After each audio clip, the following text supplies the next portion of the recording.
সমাগত শাৰদীয় দুৰ্গা পূজাক লৈ মাজত কেইটামান দিন বাকী আছে। তাৰ প্ৰাকমুহূৰ্তত দেখা পোৱা গৈছে মৃৎশিল্পীসকল ইতিমধ্যে নিজৰ কামত ব্যস্ত হোৱা পৰিলক্ষিত হৈছে। কিয়নো ক'ব লাগিব যে কেইদিন পিছত শাৰদীয় দুৰ্গা পূজা, তাৰ প্ৰাকমুহূৰ্তত দেখা পোৱা গৈছে মৃৎশিল্পীসকল আছে, যি দুৰ্গা প্ৰতিমাসমূহ আছে, প্ৰতিমাসমূহ বনাত ব্যস্ত হোৱা পৰিলক্ষিত হৈছে। প্ৰথমে মই এটা কাৰখানাত উপস্থিত আছোঁ।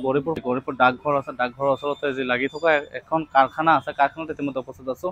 সহযোগীয়ে দেখাব এই যি কাৰখানাৰ পৰিৱেশটো আছে, যে কেনেধৰণৰ মৃৎশিল্পীসকল আছে, যে প্ৰতিমাসমূহ ইতিমধ্যে ক'ব লাগিব যে সম্পূৰ্ণ দিশে আগবাঢ়িছে। ইতিমধ্যে ক'ব লাগিব যে কেইদিন পিছত শাৰদীয় দুৰ্গা পূজা, তাৰ প্ৰাকমুহূৰ্তত দেখা পোৱা গৈছে মৃৎশিল্পীসকল আছে, যি প্ৰতিখন যি পূজা কমিটি ইতিমধ্যে দেখা পোৱা গৈছে যে নিজৰ প্ৰতিমাসমূহ ইতিমধ্যে বনাবলৈ দিছে।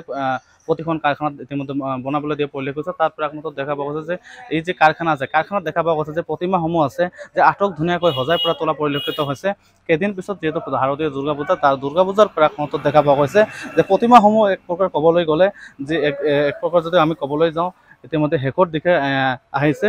ক'ব লাগিব যে কেইদিন পিছত শাৰদীয় দুৰ্গা পূজাত ইতিমধ্যে দেখাব, সহযোগীয়ে দেখাব ইয়াৰ যি পৰিৱেশটো আছে, প্ৰতিমাসমূহ আছে, কেনেধৰণে আটক ধুনীয়াকৈ সজাই পৰা তোলা পৰিলক্ষিত হৈছে। মৃৎশিল্পীসকল আছে নিজৰ কামত ব্যস্ত হোৱা পৰিলক্ষিত হৈছে।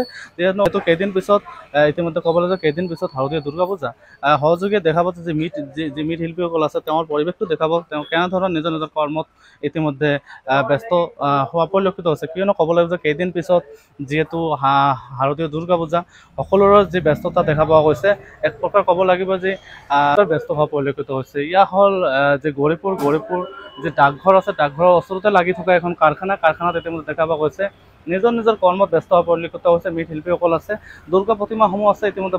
এয়া হ'ল এই কাৰখানাৰ পৰিৱেশ। যিহেতু ক'ব লাগিব যে কেইদিন পিছতে শাৰদীয় দুৰ্গা পূজা, তাৰ প্ৰাকতো দেখা পাইছে যে যি মৃৎশিল্পীসকল আছে নিজৰ যি কৰ্মত ব্যস্ত পৰিলক্ষিত হৈছে। আৰু যি কাৰখানা আছে, এই যি কাৰখানাত ইতিমধ্যে ক'ব লাগিব যে আৰু সহযোগীয়ে দেখাব এই যে পৰিৱেশটো আছে, প্ৰতিমাসমূহ কেনেধৰণৰ বনা পৰিলক্ষিত হৈছে। যিহেতু মাজত কেইটামান দিন বাকী আছে, তাৰ পিছতে দেখা পোৱা যাব যে শাৰদীয় দুৰ্গা পূজা। ইতিমধ্যে তাৰ প্ৰাকমুহূৰ্তত দেখা পাইছে যে মৃৎশিল্পীসকল আছে নিজৰ কৰ্মত ব্যস্ত হোৱা পৰিলক্ষিত হৈছে। এয়া হ'ল যি কাৰখানাৰ ভিতৰৰ পৰিৱেশ আমি দেখাই আছোঁ, যে প্ৰতিমাসমূহ যি বনাই আছে, যি বনাৰ ইয়াৰ পৰিৱেশটো আমি দেখাই আছোঁ। প্ৰথমতে মই এজনৰ লগত কথা পাতিবলৈ চেষ্টা কৰিম, যে মৃৎশিল্পী এজন আছে, মই তেওঁৰ লগত কথা পাতিবলৈ চেষ্টা কৰিম। কি ক'ব, যিহেতু মাজত কেইটামান দিন বাকী? আমাৰ দিন নাই এতিয়া, মানে পূজা আহিয়ে গ'ল। আমি দিনে ৰাতি নিশাই কাম কৰি আছোঁ। সেইটোৱে আৰু বতৰটো বেয়া আছিলে এইকেইদিন, কাৰণে কামটো মানে অলপ লেট হৈ গ'ল। এই 3-4 দিনৰ পৰা বতৰটো ভাল হোৱাৰ কাৰণে অলপ কৰি আছোঁ এতিয়া। এইবেলি অলপ বেয়াই লাগি আছে যেন, মানে মানুহৰ হাতত এনে পইচা নাই। মূৰ্তিটো যে ল'ব আহিব তেতিয়া পইচা দিব, এতিয়া আমি কাম কৰি আছোঁ, এতিয়া পইচা দিব নোৱাৰে। মানে আমি খুজোঁ যেতিয়া এতিয়া দিব নোৱাৰে। আৰু দামটো ইমান নাই আমাৰ মূৰ্তিৰ। আমি 22টা মণ্ডপত লৈছোঁ। ডাঙৰ হ'ব এইটোৱে। এইটো ধুবুৰী 11 নম্বৰ ৱাৰ্ডৰ। 22টা। আমি এতিয়ালৈকে মানে 60%ত মানে আছোঁ কামত। এতিয়া 40% কাম কৰিব আছে। সময় নাই এতিয়া, এইকাৰণে আমাৰ ইয়াত 15 জন মানুহ কাম কৰি আছে এতিয়া। ৰাতিটো আমাৰ ঠিক নাই, আমি 2টালৈকে কৰিব, কেতিয়া কৰোঁ, কেতিয়া ৰাতি ভোৰো কৰি দিওঁ, এনেকুৱা হৈ যায়। পুৰা ব্যস্ত।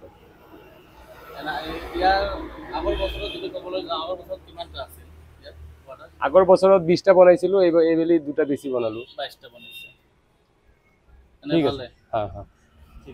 আপোনালোকে শুনিলে যে মৃৎশিল্পীৰ যি মন্তব্য ইতিমধ্যে আপোনালোকে শুনিলে। এয়া হ'ল গৌৰীপুৰ যি ডাকঘৰৰ ওচৰতে নিলগতে লাগি থকা যি কাৰখানাৰ পৰিৱেশ ইতিমধ্যে দেখিলে। যিহেতু হাতত মাত্ৰ কেইটামান দিন বাকী, তাৰ পিছতে দেখা পোৱা যাব যি শাৰদীয় দুৰ্গা পূজা। তাৰ প্ৰাকমুহূৰ্তত দেখা পোৱা গৈছে এয়া হ'ল বাহিৰত যদি আমি প্ৰতিমাসমূহ আছে, বাহিৰত এনেদৰে যে শুকাই দিয়া পৰিলক্ষিত হৈছে, ৰ'দত এনেদৰে শুকাই দিছে। যিসকল প্ৰতিমা আছে, প্ৰতিমাসমূহ আছিল গৌৰীপুৰ যি ডাকঘৰৰ ওচৰতে লাগি থকা যি কাৰখানাৰ পৰিৱেশ আপোনালোকে দেখিলে।